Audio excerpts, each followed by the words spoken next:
Olá, queridos amigos. Na obra O Evangelho segundo o Espiritismo, terceira obra da codificação espírita, nós temos duas instruções do espírito Sanson. Uma está contida no capítulo 5 e tem o título Perda de pessoas amadas, mortes prematuras. A outra está contida no capítulo 11 dessa mesma obra e tem o título A Lei de Amor. Essas duas instruções são instruções riquíssimas. A primeira delas vai trazer informações sobre as desencarnações que acontecem de forma prematura, como o próprio título diz. Por que as pessoas deixam esse mundo, a sua reencarnação, de modo tão breve? Como nós podemos nos consolar diante desse quadro? Como podemos nos consolar e entender a partida, o retorno ao plano espiritual de pessoas queridas? Portanto, uma instrução valiosíssima para nós espíritas, uma instrução que nos traz orientação, consolo, luz, esperança, tudo aquilo que a doutrina espírita realmente deve cultivar em nossos corações. A segunda instrução, a lei de amor, é belíssima também, extremamente profunda, muito rica em conteúdo. É uma instrução que fala a respeito daquele amor sublime ensinado por Jesus. Aquele amor diferente dessa concepção de amor terrena que nós temos. O amor que é descrito como a excelência do sentimento. É o sentimento por excelência, o amor descrito por Sanson, nos dando uma ideia dos diferentes graus do, da possibilidade para o sentimento humano, até esse sentimento mais puro exemplificado por Jesus, que é chamado amor. Portanto, vejamos, né? Duas instruções de alto teor, de um teor de informação, de consolo, de esperança, né? Como dizíamos, muito valioso e que nos serve há muito tempo já como orientações práticas para a nossa vida, oferecidas por esse espírito que assina como Sanson. Acontece que a assinatura dele no Evangelho segundo o Espiritismo não está apenas Sanson. Ele escreve assim: Sanson, vírgula, ex-membro da Sociedade Espírita de Paris. E isso para nós é muito interessante e muito importante de ser percebido, porque Sanson era uma daquelas pessoas que estava com Allan Kardec quando a doutrina espírita começou a nascer. Quando Allan Kardec começa seus estudos, suas discussões, suas pesquisas, ele está cercado por algumas pessoas, ele tem junto de si algumas pessoas que o ajudam a desenvolver o espiritismo. A sua própria esposa, uma delas, as médiuns que estavam com ele, entre outros membros da antiga Sociedade Espírita de Paris. Entre esses membros, portanto, encarnado, Sanson já era colaborador da doutrina. Depois desencarna e oferece essas duas comunicações, que são instruções, como já o dissemos, né, extremamente valiosas para o Espiritismo. E aqui vale um pequeno parêntese.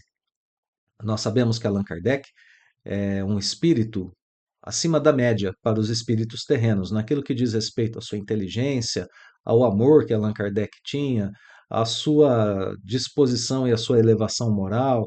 Realmente, né, nós que estudamos um pouquinho a biografia ou as biografias de Allan Kardec, podemos ver, através dessas biografias, o homem para além do codificador. E ficamos maravilhados com o homem que era Allan Kardec, com o ser humano que Allan Kardec era, com o espírito que ele é, né? O grau de progresso desse espírito que nós conhecemos como Allan Kardec.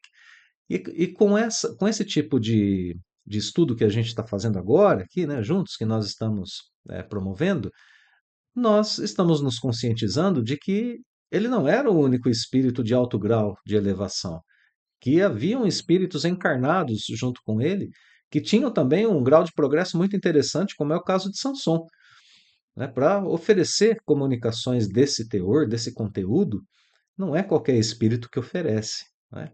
Bom, e aqui eu fecho parêntese sobre essa questão, né, da elevação dos espíritos que acompanhavam Kardec ali, encarnados, né? Encarnados, durante durante o desenvolvimento, o começo, né, o progresso da codificação espírita. Vamos falar mais um pouquinho sobre a história de Sanson. Ele era assim tão diferenciado que em 1860 ele escreve uma carta para Allan Kardec e nessa carta ele requisitava que, quando ele desencarnasse, que ele fosse evocado, que ele fosse chamado a dar comunicações durante as sessões espíritas na Sociedade Espírita de Paris, para que ele pudesse contar como foi a sua experiência da desencarnação. Portanto, pressentia ali que sua desencarnação estava próxima, isso em 1860. Lembrando, né, que a doutrina espírita nasce com o Livro dos Espíritos, a primeira publicação, em 1857. Então, olha só, ele assistiu à primeira publicação do Livro dos Espíritos, continuou por mais 3 anos, escreve essa carta a Allan Kardec e, em 1861, realmente adoece, e adoece muito gravemente.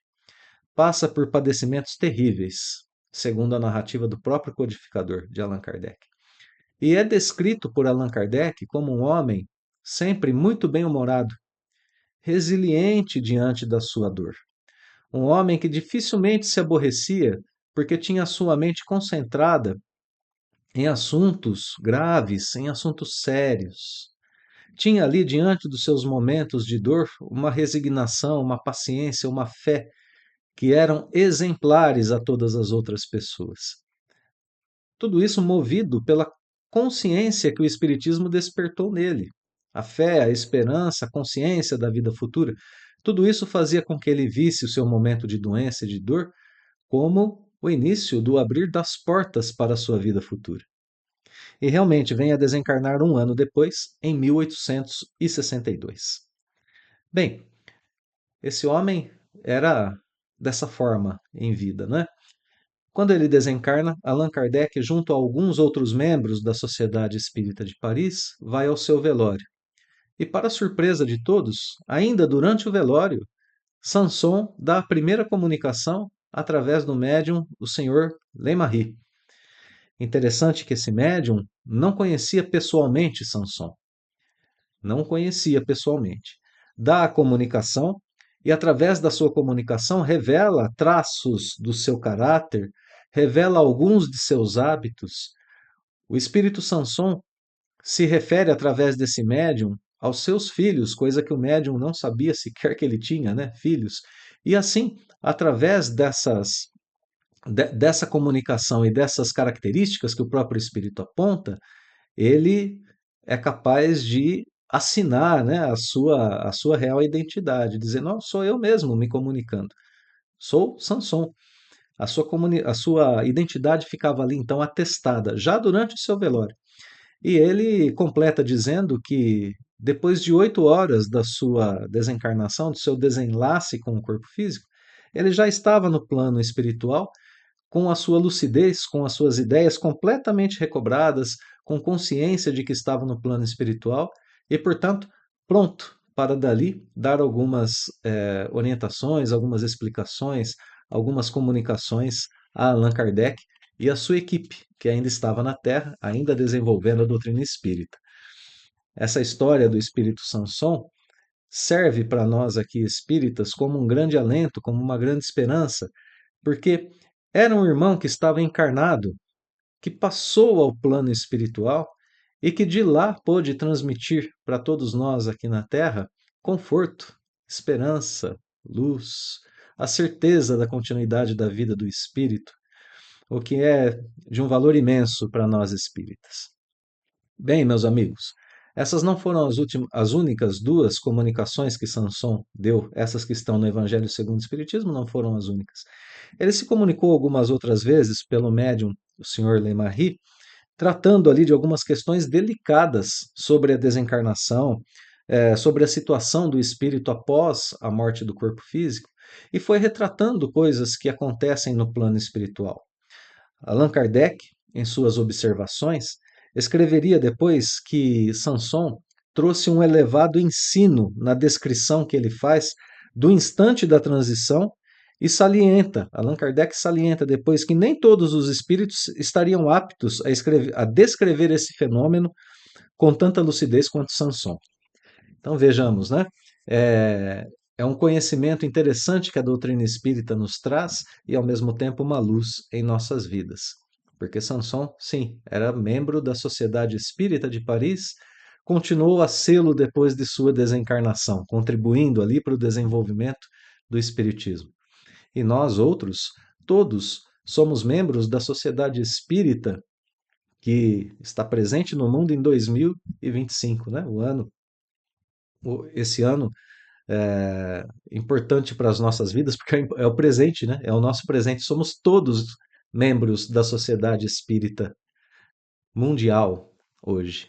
E todos nós podemos servi-la como Sanson serviu, continuando como membros da sociedade espírita, sendo exemplos de esperança, de paz, de fé na imortalidade da alma, sendo exemplo no enfrentamento de nossas dores, aflições, dificuldades, e depois com a certeza de que continuaremos como membros vivos da sociedade espírita do mundo hoje, continuaremos membros vivos da sociedade espírita do mundo no plano espiritual. Vida, sempre vida, sempre vida. Não há outra alternativa para nós. Viver, progredir, reviver, continuar a progredir sempre. Esse é o principal ensinamento da doutrina espírita e nós fazemos tudo isso sob a proteção do Cristo, sob a proteção das leis do Pai Celestial. Meus amigos, um fraterno abraço a todos. Nós nos vemos em breve com mais um vídeo da série Vida Espírita. Até lá!